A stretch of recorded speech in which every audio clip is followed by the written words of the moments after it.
आप सभी श्रोता मित्रों को हार्दिक नमस्कार। प्रस्तुत है भगवान दास मोरवाल जी द्वारा लिखित कहानी महराब। हर साल की तरह पिछले साल भी चैत की शुरुआत ठीक वैसे ही हुई जैसे होती आई है। वही धूप जो फागुन के आखिरी दिनों में जिस्म को सहलाती सी लगती थी, अब जिस्म को नोचने लगती है। और जब काले पहाड़ की देह को छूती हुई हवा पूरे मेवात में फैलती है तो उसका भी मिजाज गरमाने लगता है। चैत के ख़त्म होते होते दगड़ों में बिछी रेत इस कदर तपनी शुरू हो जाती है कि उस पर नंगे पांव चलना दूभर हो जाता है। चैत और बैसाख के बाद जैसे ही जेठ शुरू होता है, सबकी आंखें आसमान में टंग जाती हैं और टटोलना शुरू कर देती हैं उन बादलों को जो चौमासे तक आते आते उमड़ घुमड़ कर बरसने लगते हैं। कि तो पिछले 8-10 सालों में न तो चौमासा ही झड़ के बरसता है, न ही जाड़ों में ठीकरों के बेंदे में पड़ा पानी जमता है। परिणाम स्वरूप आधे बैसाख तक आते आते सारे खलिहान बांझ दिखाई देने लगते हैं। इधर धीरे धीरे खलिहान सूने होने लगते हैं, उधर पाव भर गुड़ का न्योता घर घर बंटना शुरू हो जाता है। जो बीर बानी अर्थात औरतें दिन भर या तो सरसों बरसाती या खलिहानों में बैल हाँकती दिखाई देती थी, वे अब या तो अपने अपने घरों के पाखों को गुबरेटे से लिपती हुई दिखाई देंगी या फिर जोहड़ों के से कुठले, चूल्हे या चाकी के गरंड बनाने के लिए कीच लाती हुई दिखाई देंगी। चैत के खत्म होने तक ये न्योते और तेजी पकड़ लेते हैं। फत्तू और केवल लाई दोनों को इतनी फुर्सत तक नहीं होती है कि थोड़ी बहुत देर किसी के पास उठ बैठ तो जाए। उन्हें भी लगता है कि जितनी जल्दी वे इन न्योतों को बांट देंगे उतनी ही जल्दी इस पैर तुड़ाई से छुटकारा मिलेगा। नत्थू और कलबत्ती कुम्हारी ने इस बार पहले से ही हिसाब लगा लिया कि अब की बार कम से कम 10 ब्याह तो आएंगे ही उनके पास। वैसे अशरूफी के पोते का ब्याह तो कहीं गया नहीं, बल्कि चूल्हा न्योत होगा इस बार भी। कलबत्ती मनी मन हिसाब लगा लेती है और पुलकित हो उठती है कि इस बार कोई भी ऐसा ब्याह नहीं है जहाँ से 51 से कम मिलेंगे। और अशरूफी, उसकी बात और है, वो जो भी देगी सहर्ष स्वीकार कर लेगी। जैसा अशरूफी का पोता वैसा ही कलाबत्ती का। दोनों की दांत काटी रोटी है, इसलिए ऐसा कोई भी तीज त्योहार या ईद बकरीद खाली नहीं जाती होगी जब कलबत्ती के यहाँ से अशरूफी के घर मलीदा या पुआ पूरी ना जाती हो और अशरूफी के यहाँ से सूखा हलवा, सेवई या जर्दा न जाता हो। छूछक हो या छठी, चाला हो या सगाई, सब में एक दूसरे की मौजूदगी हमेशा रहती है। शादी ब्याह के मौके पर तो चाक पूजने से लेकर बन्ना, बनवारा, भात के गीत जिस तरह दोनों मोहल्ले की औरतों के साथ ताली पीट पीट कर गाती हैं, तब यकीन ही नहीं होता कि इनमें से शादी किसके बेटे या बेटी की है। मजाल है कि मोहल्ले का कोई भी टहला इनके बिना हो जाए। एक दूसरे के अलावा आधे गांव के लिए अशरूफी और कलबत्ती एक अनिवार्यता बन चुकी हैं। इतनी बड़ी अनिवार्यता के बावजूद अशरूफी के सबसे छोटे और आखिरी पोते को लेकर कई संशय पिछले 1 महीने से कलबत्ती को विचलित किए हुए हैं। यह संशय है अभी तक अशरूफी के यहाँ से किसी तरह के न्योते का न आना, क्योंकि लगभग सबका न्योता आ चुका है, आया नहीं है तो अशरूफी का। हालांकि 3 महीने पहले हबीबन और अशरूफी के पोते की सगाई साथ साथ हुई थी। सच पूछा जाए तो यह संशय उसी दिन अंकुरित हो चुका था जिस दिन कलबत्ती ने अशरूफी के इस पोते की सगाई की खबर सुनी थी।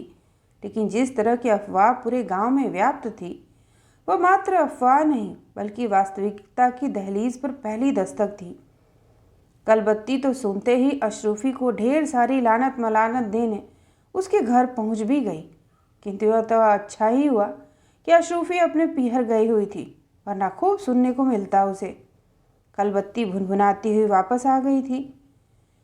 यह सगाई सचमुच पूरे गांव में कई दिनों तक चर्चा के केंद्र में रही थी। जिसने भी सुना और इस होने वाले रिश्तों की परतों को उघाड़ कर देखा तो उसे इसमें एक लिजलिजापन ही दिखाई दिया। कलबत्ती को जो भी मिली उसने सबसे पहले उस अनहोनी की चर्चा की और उससे ही की, और अशरूफी को उसकी पीठ पीछे खूब भला बुरा कहा। धीरे धीरे यह चर्चा लोगों की याददाश्त से उतरती चली गई। कलबत्ती ने इसके बाद मानो कानों में अंगुली डाल ली और आंखों पर पट्टी बांध ली।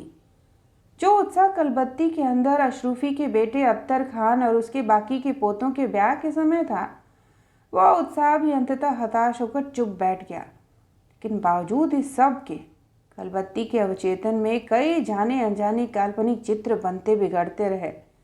इसलिए वह अशरूफी के पास पहुंची गई। जिस वक्त कलबत्ती अशरूफी के पास जाने के लिए घर से चली थी, तब वह ढेर सारे उल्हानों से सराबोर थी। परंतु वहां जाकर जिस तरह की चिल्ल पों उसने देखी, उसे देखकर उसके पांव जैसे धरती से चिपक गए। कलबत्ती को इस बात की जानकारी ही नहीं थी कि उसी दिन अशरूफी के पोते की सगाई थी, यानी वही सगाई जिसकी चर्चा पूरे गांव के गली कूचों में शर्माती हुई घूम रही थी।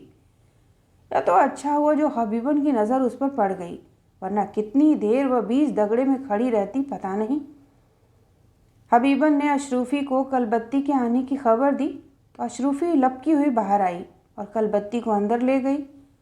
कलबत्ती को पीड़ा देते हुए अशरूफी बोली, आ बैठ, बस मैं बुलावा भेजण वाली ही थी। हाँ रंडी, अब मैं आ गई हूँ तो बुलावा भिजवा रही है, मुँह देख के बात करे या सुसरी। कलबत्ती ने शिकायत की, ना दारी, कहा करूँ एकली जान और 100 जंजाल। अशरूफी इस बार हंस पड़ी। मेरी शौक ना तो पे पहाड़ टूट रो है, बहाना तो खूब आवे है, हर बाबन कहीं की।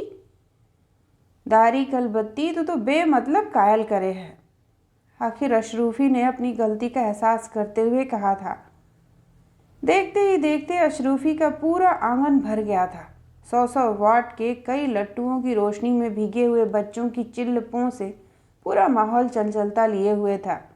बाहर चौतरे पर एक बड़ी सी जाजम बिछी हुई थी, जिस पर 2-3 बच्चे तो कुल्ला बाती खाते हुए इधर से उधर लुढ़कनी मारने में व्यस्त थे। भीतर आंगन में एक और बैठी 6-7 औरतों के छोटे से समूह में से किसी लोकगीत की पंक्तियां फूटकर बच्चों के शोर में घुल जाती। एक और कोने बने चूल्हे पर बड़ा पतीला चढ़ा हुआ था। उसी के बगल में ईंटों से बनाए गए अस्थायी चूल्हे पर भी देगची चढ़ी हुई थी। चूल्हों पर चढ़े बर्तनों के मुंह से आ रही महक से सहज ही अंदाजा लगाया जा सकता था कि इसमें क्या पक रहा था। सांझ के झुटपुटे में लट्टुओं की रोशनी से पुते चेहरों को कलबत्ती पहचानने की कोशिश करती है। इसमें से कुछ चेहरे ऐसे थे जो लगते तो थे जाने पहचाने, लेकिन याददाश्त पर काफ़ी जोर देने के बाद ही वह उनकी शिनाख्त कर पाई थी। उन्हीं चेहरों में से कुछ चेहरे उसके पास आकर बैठ भी गए और बाकी के चेहरे छोटे मोटे द्वीपों में शामिल हो गए। थोड़ी देर बाद अशरूफी भी कलबत्ती के पास आकर बैठ गई। अशरूफी के बैठते ही कलबत्ती के मस्तिष्क में उद्वेलित हो रहे सवाल होठों के बांध को तोड़कर बाहर आ गए। अशरूफी, ये सही बात है दारी जो सारे गुमट में उड़ी हुई है। कलबत्ती, तेने जो सुनी है ठीक ही सुनी है। वैसे एक बात है अशरूफी, ये तेने अच्छो ना करो है, भले ही तू बुरा मानो जाए। अरे कम से कम ही तो सोचती कि तू कर का रही है। पर मेरी बाहर या घर में मेरी कुछ चले जब ना। अशरूफी के चेहरे पर विषाद और अपनी पराजय की इबारतें साफ पढ़ी जा सकती थीं। राण, कम से कम तू अपनों गोद तो बचा लेती, फिर ऐसी कौन सी आफत आ पड़ी थी जो पूरे मेवात में कहीं और छोरी ना मिली। कलबत्ती तमतमा उठी थी इस बार। कलबत्ती, बाहर और ज़्यादा कायल मत कर, मैंने तो पहले ही शर्म के मारे घर से बाहर आनो ही छोड़ दियो है। अशरूफी, तू एक बात अपना जी सो पूछ के बता कि कल तलक जो भाई बाहर आज वे समधी समधड़ बनना ठीक लगेगा। बाहर, मेरे जी की बात कौन पूछे, बहू बेटा के आगे मेरी कुछ चले जब ना। और इससे पहले कि अशरूफी आगे कुछ और कहती, औरतों की भीड़ में से उसका बुलावा आ गया। अशरूफी कलबत्ती के पास से उठकर चली गई। चौतरे पर बिछी जाजम लोगों से लगभग पट चुकी थी। तभी उनमें से फत्तू नाई खड़ा हुआ और सबको चुप रहने के लिए कहा। फत्तू की आवाज़ सुनते ही एकदम चुप्पी छा गई। आपस में चल रहे संवादों के पैर एकाएक ठिठक गए और सबकी नज़र बीच जाजम पर बैठे अशरूफी के पोते पर जाकर केंद्रित हो गई। फत्तू ने पुनः हाथ के इशारे से सबसे सुनने का अनुरोध करते हुए कहा, सुनियो भाइयों, अशरूफी के पोते। मेरो मतलब है अतर खां के छोरे की सगाई वाही के साले रहीम खां की छोरी सु पक्की होगी है। आज सू दोनों जीजा साला समधी बन गए है। और हाँ, रहीम खां ने सगाई में छोरा को सारे लत्ता घड़ी और 5 रुपया दिया है। फत्तू की घोषणा के तुरंत बाद औरतों के मुंह से कुछ देर पहले छूटा स्वर फिर फूट पड़ा था। बन्ना हमने बुलायो एकलो, दादर संग लायो बनी को बना, बन्ना धुर दिल्ली को चौधरी, अम्बाले को राजा बनी को बना, जाजम पे बिराजे बनी को बना, बन्ना हमने बुलायो। इधर औरतों का स्वर तेज होने लगा था, उधर कलबत्ती के चेहरे की नसें खिंचने लगी थीं। उसने अपने चारों ओर गौर से देखा। तब उसे लगा कि किसी का ध्यान उसकी उपस्थिति पर नहीं है। वह चुपचाप उठी और दबे पांव बाहर की ओर निकल पड़ी थी। अभी कलबत्ती ने देहरी पार ही की थी कि पीछे से अशरूफी भागती हुई आई और कलबत्ती का हाथ पकड़ते हुए बोली, कलबत्ती निगोड़ी, तू कहाँ जा रही है? बिना नेग और बतासे कि मैं तुझे थोड़े जान दूंगी। अरे जाए भी खाए तेरे बतासे, तेरे कोई दीन ईमान थोड़े है। कौन सा मुँह सू कह रही नेग की बात? कलबत्ती ने अपना हाथ छुड़ाते हुए कहा, कलबत्ती तू मेरो मरी को मुंह देखे जो ना रुके। बहन बेटा बहू के आगे मेरी एक ना चली। बहू राण तो बस यही कहवे है कि हमारो हदीस जैसो कहेगो वैसा करेंगा। अब तू ही बता, या में मेरो कहा कसूर है? मान मनोवल पर उतर आई थी अशरूफी। आई हदीस की चौधी, 4 दिन की मुसल्ली, अल्लाह ही अल्लाह करे। कलबत्ती इस बार झल्ला उठी। कलबत्ती तेरे पोते की सौं है जो तू जाए। बहन मैं तेरे पाँव में पल्ला डालूं। अशरूफी ने अपने सिर से दुपट्टा उतारते हुए कहा था। इसके बाद कलबत्ती की हिम्मत नहीं हुई आगे कुछ कहने की, बस अशरूफी के पीछे होली थी। अंदर जाकर अशरूफी ने बतासों से भरा कटोरा कलबत्ती के पल्लू में उड़ेला और उन पर 5 का नोट रखते हुए बोली, कलबत्ती तेने तो आपड़े जी की बात कह ली, पर मैं कौन सू कहूँ? अशरूफी के इस वाक्य पर कलबत्ती कुछ नहीं बोली थी। उसे लगा कि अशरूफी की व्यवस्था उसकी शिकायत से कहीं बड़ी है।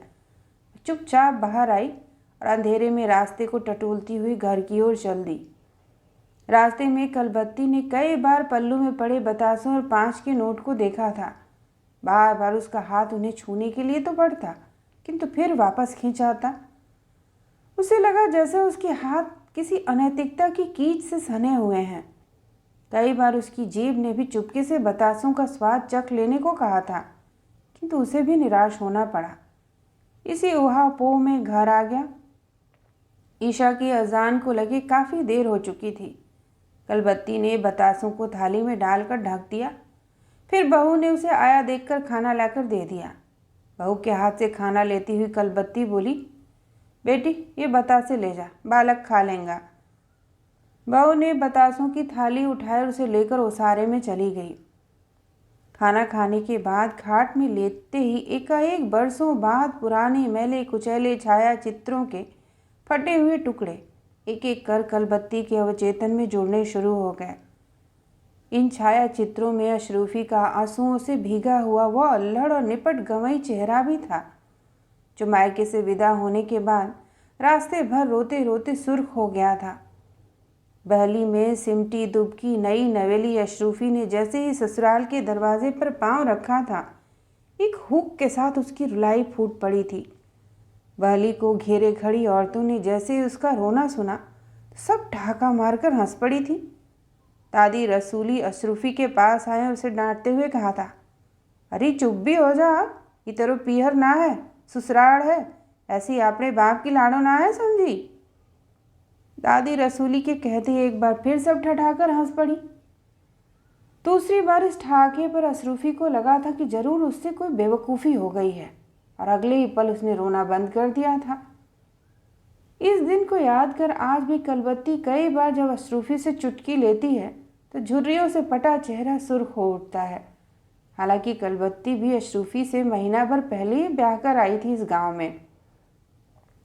समय जिस गति से दौड़ता हुआ सबकी उम्र लांघता हुआ आगे बढ़ रहा था, उससे कलबत्ती को एहसास ही नहीं हुआ कि कब और कैसे अतीत पर वर्तमान की असंख्य परतें चढ़ गईं। से रह रहकर लगने लगा था मानो कल की ही बातें हों। अशरूफी के इकलौते बेटे अत्तर खान का ब्याह था। वह चाक पूजन में पूरा मोहल्ला जैसे टूट पड़ा था। गांव में जहां तक ढोल ताशे की आवाज़ पहुंची थी, वहां से बच्चों से लेकर बड़ी बूढ़ी सब दौड़ी आई थी। कलबत्ती ने घर के आगे दगड़े में झाड़ू लगवा कर मजीद कक्का से खूब पानी छिड़कवा दिया था। यह दीगर बात है कि बैसाख की गर्म हवाओं ने छिड़के हुए पानी को थोड़ी देर में ही सुखा दिया था। और अशरूफी, वह क्या कम थी, पूरे गाजे बाजे के साथ आई थी चाक पूजने। वैसे तो चाक पूजने की रस्म थोड़ी देर में पूरी हो गई थी, लेकिन बीन की तान और ढोल ताशे की गमक के आगे चाक में आई रामकली, मानकौर और मन भरी अपने को रोक नहीं पाई थी और खूब नाची थी उस दिन। अशरूफी ने भी वार फेरने में कोई कोर कसर नहीं छोड़ी। कई बार तो 5-5 के नोटों का वार फेर दिया था, जबकि 1-1 और 2-2 के नोटों का तो कोई हिसाब ही नहीं। इधर बीन और ढोल ताशों की धुन पर घूंघट में छिपे कई चेहरों के पांव थिरक रहे थे, और उधर बुजुर्ग औरतों का स्वर कभी किसी गीत के सिरे को पकड़ लेता तो कभी किसी गीत के सिरे को। तभी कलबत्ती ने तुनकते हुए अशरूफी से कहा था, अशरूफी, दारी चौबारे पे मशीन चलावे दर्जी को, वाला गीत ए उठाए ना। और इसके बाद दूर तलक पूरे जोश के साथ यह गीत गूंज उठा था। चौबारे पे मशीन चलावे दर्जी को, या कुर्ती है अपने जेठ लूं दिखाऊंगी। यह दृश्य कलबत्ती के अवचेतन से हटने का नाम न ले, परंतु जब तक उसे नींद ने नहीं याद दबोचा तब तक उसने हर दृश्य के साथ पता नहीं कितनी करवटें बदली। हर करवट के बदलने पर उसे लगा जैसे ढिबरी की लौ में हौले हौले कुछ चटकने लगा है, कुछ दरकने लगा है। उसने कभी सोचा भी नहीं था कि कैसे एकाएक पुरानी मान्यताओं के दलदल में अशरूफी के बेटे अत्तर खान का लड़का और अत्तर खान के साले रहीम खान की लड़की एक दूसरे से आलिंगनबद्ध होंगे। सोचते सोचते न जाने कब उसकी आंखें लग गईं। सुबह उठने पर कलबत्ती को लगा कि उसका सिर कुछ भारी सा है। शायद रात को देर तक जागने के कारण ऐसा हुआ है। सिर के भारीपन ने रात के उन्हीं दृश्यों को फिर से ताज़ा कर दिया जिन्हें वह मुश्किल से भुला पाई थी। कई दिनों तक अशरूफी से उसकी भेंट नहीं हो पाई थी। अचानक एक दिन कलबत्ती को अशरूफी अपने बल्लाकी वाले कुएं के खेत पर मिल गई। अशरूफी ने कलबत्ती को देखा नहीं था शायद। कलबत्ती चुपचाप पीठ पर बनी झोली में घास लिए जैसे ही अशरूफी के सामने पहुंची कि अशरूफी झेंप सी गई। अब आजा, तू ना छोड़ेगी मेरा पीछा। कलबत्ती को देख मुस्कुराते हुए अशरूफी ने कहा, तेरी टाँट में लकड़ी, हम तेरा पीछा ना छोड़े हैं कि तू अपना मुंह छिपाती फिरे है। कलबत्ती ने व्यंग कसा। कलबत्ती, तू ठीक कह रहे है बाहर, सच में मैं मुंह छिपाती फिर रही हूँ। आ बैठ, झोली उतार दे। अशरूफी ने कलबत्ती का हाथ पकड़ते हुए कहा। थोड़ी देर इधर उधर की बातों से होता हुआ विषय फिर अशरूफी के पोते के ब्याह पर आ टिका था। कब बिहारी है पोता? कलबत्ती ने पूछा। अरे हम कौन हुए हैं बिहाड़ वाला? पसीने से भीगे हुए माथे को पोंछते हुए अशरूफी ने जवाब दिया। सांप की मावसी, तू बड़ी चुप छिनाल है, मैं सब जानू हूँ। कलबत्ती ने अशरूफी को फटकारते हुए कहा। देख कलबत्ती, खुदा के वास्ते अब और ज़्यादा कायल मत कर। अशरूफी ने आहत मन से कहा। अशरूफी के इस वाक्य से कलबत्ती को अपने कहे पर थोड़ी खींच भी हुई कि उसकी तरह अशरूफी भी कम आहत नहीं है। इसके बाद दोनों थोड़ी देर तक चुप रहीं। महज औपचारिकता को निभाने के वास्ते भी एक दूसरे की हाँ में हाँ मिलाती रहीं, जैसे उन्हें पता था कि संवादों के बीच जो रिक्तता उत्पन्न हो गई थी उसे भरने के लिए इससे सरल शब्द और नहीं है। कलबत्ती जाने के लिए उठी तो अशरूफी उसे जबरन बिठाते बोली, कलबत्ती बैठ तो सही, आज इतना दिन में आज मिली है, और जब मिली है तो उठ के चल दी। ना दारी, चलन दे, बासन पोतने हैं। ओह, थोड़ी देर रुक जाए ना, सुस्ता के चलेंगा। अशरूफी ने आग्रह किया। अशरूफी के इस आग्रह को कलबत्ती टाल न सकी। अशरूफी के इस आग्रह ने गर्म होती हवाओं के बीच से मानो ठंडी प्यार का झोंका सरका दिया कलबत्ती की ओर। दोनों ने अपनी अपनी झोली संभाली और उसमें खुरपा डाल पास की पीपल के नीचे चली गईं। दोपहर होने तक हवा पूरी तरह गर्म हो उठी थी। बैसाख की तेज धूप और गर्म लू के थपेड़े जिस्म को छूकर आगे बढ़ते तो लगता जैसे जिस्म से गर्म सलाख लगा दी हो। बीच बीच में पश्चिम की ओर से उठते हवा के तेज भभूले अपने साथ धूल, कागज के टुकड़े, घास फूस लेकर जब चकरघिन्नी हो आसमान में उठते तो देखने वाले का दिल बैठने लगता। पूरी दोपहरी दोनों पीपल के नीचे जाने अतीत के कितने दशक तक हो आई थी। बातों बातों में दोनों के ठिठोली भरे दिन कुछ देर के लिए वापस लौट आए थे। अशरूफी, याद है जब तू या गाँवों में नौसी बन के बहली में आई ही तो कैसे हुक मार करके रो पड़ी थी? कलबत्ती ने अशरूफी को कूहनी मारते हुए छेड़ा। मेरे बाप की लुगाई, तू अपनी तो क्या, बहली से उतरते ही अपने सू ससुरा की गोद में कैसे कूद के जा बैठी ही और जीभ दिखा दिखा के चिढ़ा रही अपने खसम है। अशरूफी ने भी नहले पे दहला मारा। दारी, जब तुम्हें बालक ही। कलबत्ती ने अशरूफी के व्यंग की धार को भोथरा करने की कोशिश करते हुए कहा, तो मैं कौन 50 बरस की ही, मैं भी तो बालक ही। अशरूफी ने सफाई पेश की। देर तक ये ठिठोली अतीत की पगडंडियों से होती हुई वापस वर्तमान में आकर रुकी तो अशरूफी ने कलबत्ती की आंखों में कुछ खोजते हुए कहा था, एक बात है कलबत्ती, अब कहाँ धरी है बहली, अब तो नौसी कार मोटर में बैठ के आवे है। हाँ धरी है तो सही बात, पहली जैसी मेल मुलाकात अब कहाँ है। एक बात और है कलबत्ती, एक टाइम ऐसो भी आएगो जब हमारे ये ठट्ठे मजाक ढूंढे भी ना मिलेंगे। अशरूफी ने भविष्य के ऊपर से आशंका की गर्द पोंछते हुए कहा। अशरूफी, जब हम यहाँ गांव में नौसी बन के आई ही तो कैसो पूरा गांव टूट पड़ो हो। कई दिन तलक तो मैं मुंह दिखाती दिखाती हार गई ही और मुंह दिखाई में मेरी तो झोली ही भर गई ही, पूरे 10 कम 100 रुपया आए हैं।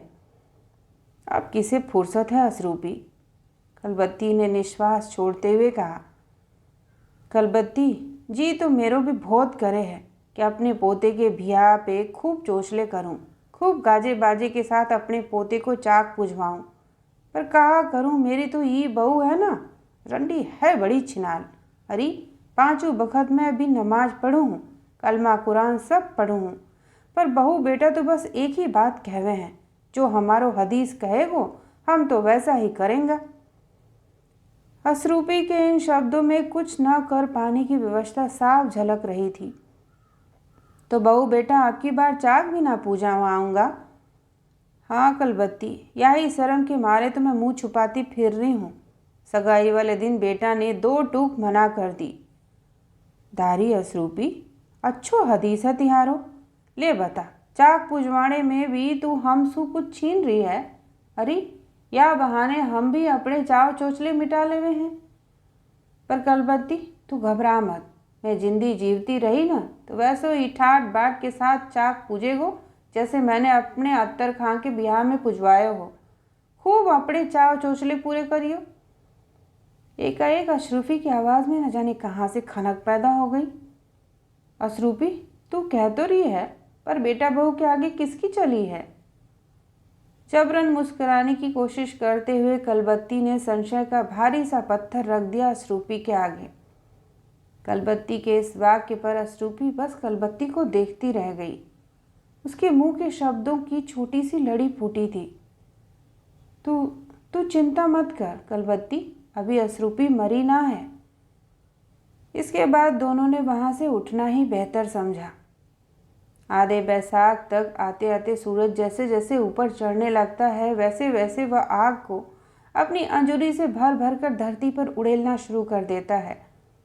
सूरज चढ़ने से पहले जो बयार मंद मंद बहती हुई शरीर में प्राण फूंकती है वही दोपहर होने तक आग की भट्टी से निकलती हुई लगने लगती है। प्राणदायी मंद समीर कुछ ही घंटों में कैसे जानलेवा प्रतीत होने लगती है।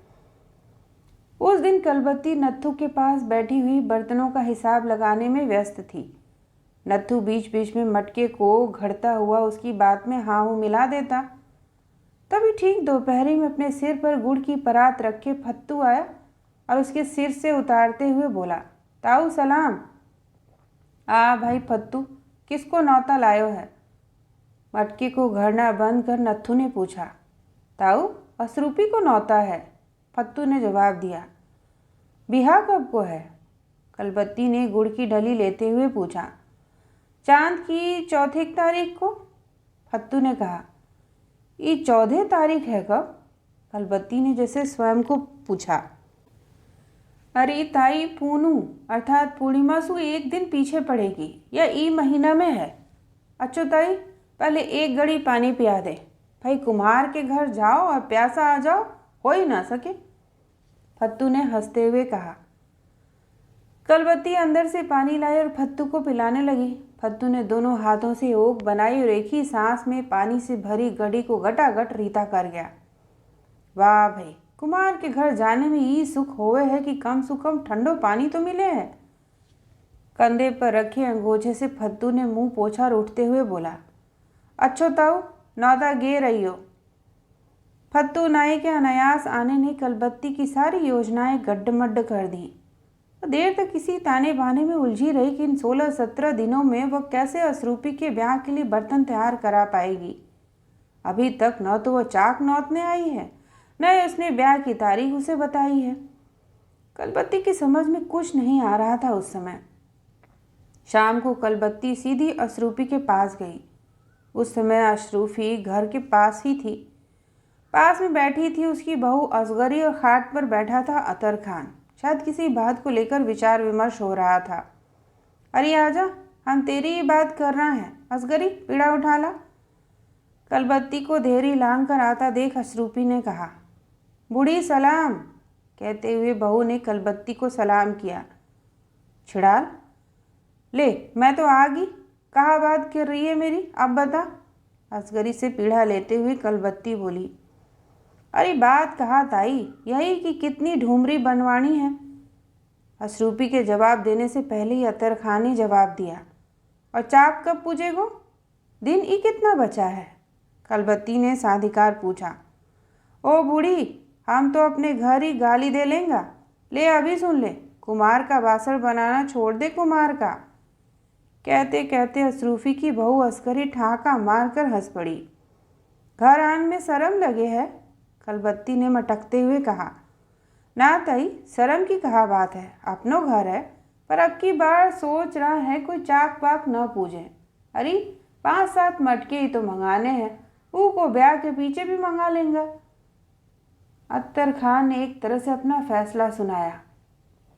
और बूढ़ी, तो ये अपनों नेगी तो चाहिए ना, वह तो हम तेरे घर भी पहुंचवा देंगे। बाकी का वाक्य बहू ने पूरा किया। बहू बेटे के इस फैसले को सुन अशरूफी की तो मानो जबान ही तलुए से चिपक गई और होंठ जैसे सिल गए। और इधर कलबत्ती, वह तो मानो जड़ हो गई। यानी कुछ देर पहले जो कलबत्ती ढेर सारी शिकवा शिकायतें और लानत मलानतों से लैस होकर आई थी, वे भी उनके फैसले के सामने ध्वस्त हो गए। उसका पीढ़ा तो उठना मुश्किल हो गया। पूरा जिस्म मानो मांस का पिंड बनकर रह गया था। अशरूफी और कलबत्ती की आंखों में पल रहे सपने एक झटके के साथ शाम के धुंधलके में बिखर गए। अत्तर खान वहां से उठा और चुपचाप बाहर की ओर निकल गया। उस दिन उन्हें पहली बार लगा था जैसे उनके घरों तक पहुंचने वाले रास्ते सकरे हो गए हैं। असगरी ने भी खिसकने का बहाना खोजा और उसके पास से उठकर चली गई। अशरूफी और कलबत्ती के पास संवादों के नाम पर जैसे कुछ बचा ही नहीं। तभी मस्जिद के लाउड स्पीकर से ईशा की अजान की आवाज़ आई तो अशरूफी उठते हुए बोली थी। कलबत्ती बहन, मैं नमाज पढ़ लूँ, तू बैठ। ना अशरूफी, मैं भी चलूँ, ज़्यादा अंधेरा हो जाइयो नहीं तो। इतना कहकर वह भी उठकर चल दी अपने घर की ओर। बैसाख की तपती धूप और सनसनाती गर्म हवाओं में कलबत्ती की बेसब्री, चाह और उतावलापन एकदम झुलस सा गया। लेकिन बावजूद उसके एक उम्मीद और किसी चमत्कार की लौ अभी भी उसके अंदर टिमटिमा रही थी। उसे अभी भी यकीन था कि संस्कारों और परंपराओं के पुराने पड़ चुके मेहराबों को ढहाना इतना आसान नहीं है। उन्हें ढहाने में समय तो लगता ही है, बल्कि अपने भीतर की ताकत भी लगानी पड़ती है। शाम होते ही रोजाना आसमान में दुबके चांद को खोजना शुरू कर दिया था कलबत्ती ने। अमावस्या के एक दिन चंद्रमा ने दरांती के रूप में अरावली की ठीक पीठ के ऊपर जैसे ही अपनी शक्ल दिखाई, कलबत्ती के जिस्म में एक सिहरन सी दौड़ गई। आज से केवल 12-13 दिन रह गए हैं अशरूफी के पोते के ब्याह के, अर्थात यह थी चांद की पहली तारीख। एक एक कर बैसाख महीने से दिन तेजी से घटने लगे और तेज होने लगे। रात की निस्तब्धता में औरतों के स्वर, कहीं से बन्ना के गीत सुनाई देने लगे तो कहीं से बनवारे के। पूरा बैसाख लोक गीतों से पुत गया था मानो। उधर सांझ होते ही चंद्रमा दिन पर दिन अपने बढ़े हुए आकार के साथ चांदनी बिखेरने लगा। चांद की 13 तारीख दोपहर बाद कलबत्ती ने मटकों के ढेर से 7 बढ़िया मटके छांट कर आंगन में एक ओर रख दिए। दिन ढलने के बाद गोधूली के आसपास कलबत्ती ने दगड़े में खुद ही झाड़ू लगाई और 5-6 पानी की बाल्टियां छिड़क दी। सूरज अन्य दिनों की तरह हांफता हुआ बिना किसी के इंतजार के अरावली की देह को छूने के लिए आगे बढ़ता गया। अरावली की दूरी जैसे जैसे कम होने लगी वैसे वैसे कलबत्ती के कान ढोल ताशों की आवाज़ सुनने के लिए बेचैन होने लगे। कई बार वो अंदर जाकर मटकों को बजा बजा कर देख चुकी थी और कई बार उसकी आंखें चुपके से दगड़े को दूर तक देख चुकी हैं कि अशरूफी के पीछे पीछे औरतों का हुजूम गीत गाता हुआ अब आया तब आया। साथ ही बाहर जाकर पश्चिम में क्षितिज की ओर खिसकते हुए सूरज को देखना नहीं भूलती हैं। जैसे ही कलबत्ती को मुंह चढ़ाते हुए सूरज ने अरावली और आसमान के बीच दस्तक दी, कलबत्ती रुआंसी हो उठी। बड़े चाव से उसने ढेर सारे मटकों में से जिन मटकों को छांट कर रखा था वे भी बाट जोड़ते जोड़ते उन्नीदे हो उठे थे। मनी मन अशरूफी के लिए कलाबत्ती ने जितनी भी गालियाँ उसके पास थीं दे डाली। मेरी सौख, मेरे बाप की लुगाई, हरबाबन, नपूती, आदि आदि। रह रहकर कलबत्ती के कानों में देर तक बीन ढोल ताशे की गमक गूंजती रही थी, लेकिन यह उसका भ्रम था न कि वास्तविकता। एक एक कर आसपास के घरों में दिए और मकानों की दीवारों पर लटके बल्बों ने आंखें खोलनी शुरू की और कलबत्ती को पूरा यकीन हो गया कि अशरूफी अब नहीं आएगी। ईशा की अजान लगे आधे घंटे से ऊपर हो चुका था। तभी किसी ने कलबत्ती को आवाज़ दी। कलबत्ती ने कान उसी आवाज़ को सुनने के लिए ही तैयार रखे थे। उसने आवाज़ को तुरंत पहचान लिया। आवाज़ सुनते ही कलबत्ती का जाता हुआ यकीन एकाएक घर की दहलीज पर वापस लौट आया और जल्दी से बाहर की ओर लपकी और अशरूफी को देखते ही फट पड़ी थी। अरे बाप की लुगाई अब आई है जब मैंने सारे बासन भीतर धर दिए हैं। ला, कहाँ है सीधो? सबने भीतर बुला ले, उठा लेंगे एक एक मटका। चौखट से लगी अशरूफी ने एक ही सांस में इतना सब कह दिया था उससे कलबत्ती ने। हालांकि मटके रखने वाली बात उसने झूठ बोली थी। अशरूफी बस चुपचाप खड़ी रही। उसने चुप देख कलबत्ती ने अंधेरे में बाहर झांक कर देखा। और बीरबाणी कहाँ है? अपने को संयत कर कलबत्ती ने पूछा। कलबत्ती, तू समझ रही है मैं चाक पूजन आई हूँ? मेरे बाहर मैं तो भात को बुलावा देन आई हूँ। गले में फंसे हुए शब्दों को मुश्किल से बाहर निकल पाई थी अशरूफी। तो तू चाक पूजन ना आई है? अशरूफी ने कोई जवाब नहीं दिया। कलबत्ती की आंखें भर आईं। उसने कितने चाव से अच्छे अच्छे मटकों को छांट कर रखा था। अब किन हाथों से वो उन्हें वापस रखेगी? इससे पहले कि कलबत्ती आगे कुछ कह पाती, अशरूफी ने उसका हाथ पकड़ा और जबरन अपने साथ ले गई। भात लेने की पूरी तैयारी हो चुकी थी, बस इंतज़ार था तो अशरूफी का। उसे ढूंढने के लिए वहां खड़ी औरतों में हड़कंप सा मचा हुआ था। तभी कलबत्ती के साथ अशरूफी को आता देख भात लेने की रस्म शुरू हो गई।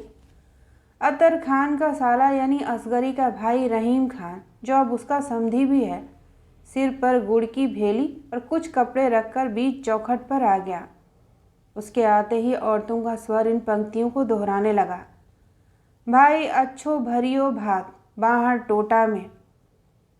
भात की सभी रस्म पूरी करने के बाद अशरूफी कलबत्ती के बगल में आ बैठी। असगरी के भाई ने सक्का, कुम्हार, जमादारनी सबको नेक दिए। उसके बाद एक एक कर सारी औरतों के जाने के बाद कलबत्ती भी जाने के लिए खड़ी हो गई। कलबत्ती को खड़ा होते देख अशरूफी ने असगरी को आवाज़ देकर बुलाया और कहा, बहू कलबत्ती को नेक भी दे दे। अशरूफी की बहू ने ढेर सारा चावल, लगभग 1.5 किलो खांड, 3 किलो के करीब आटा और तीनों कपड़ों के ऊपर 51 रुपये रखते हुए बोली, ले बूढ़ी अपड़ो नेक, अब तो राजी है। इतने भारी नेक को देखकर कलबत्ती की आंखें फटी की फटी रह गईं। ऐसी नेक तो 60 तक आते आते आज तक उसे किसी ने दिया ही नहीं। नेक लेते समय उसने अशरूफी की आंखों में आंखें डाल जैसे कोई मौन प्रश्न किया था। अशरूफी ने भी कलबत्ती की आंखों की भाषा पढ़ ली। तभी तो उसने कहा था, तेरे पोते को ब्याह है बावली। इधर कलबत्ती भी अशरूफी के इस वाक्य का अर्थ समझ गई थी। इतना भारी नेक संस्कारों से मुक्ति के बाद किया गया तर्पण था शायद। नेक को लेकर कलबत्ती घर आ गई। सारा सामान उसने एक ओर रखा और खाना खाकर चुपचाप खाट पर लेट गई। लेटते ही एक बार फिर नई पुरानी स्मृतियां ढोल ताशे की गमक उसके मन मस्तिष्क में गूंजने लगी। लेकिन थोड़ी देर बाद ही उसे लगा जैसे उस गमक के बीच से उसारे में रखे कोरे मटकों के धड़कने और उनके चटकने की आवाज़ भी आ रही है। रात धीरे धीरे पंजों के बल सरकने लगी। चांदनी रातों की अपेक्षा अन्य चारों ओर मदमस्त होकर फैलने लगी और फिर धीरे धीरे बढ़ते हुए रात के कुंवारेपन में ऊंचे होने लगे बन्ना के स्वर। एक दैया बराती लायो रे बना, गरियाले गरद मचाई रे बना, तेने सोवतो शहर जगायो रे बना, अपने बाबा के जोर सु आयो रे बना, एक दैया बराती। तो यह थी भगवान दास मोरवाल जी द्वारा लिखित कहानी। सुनने के लिए आप सभी का धन्यवाद।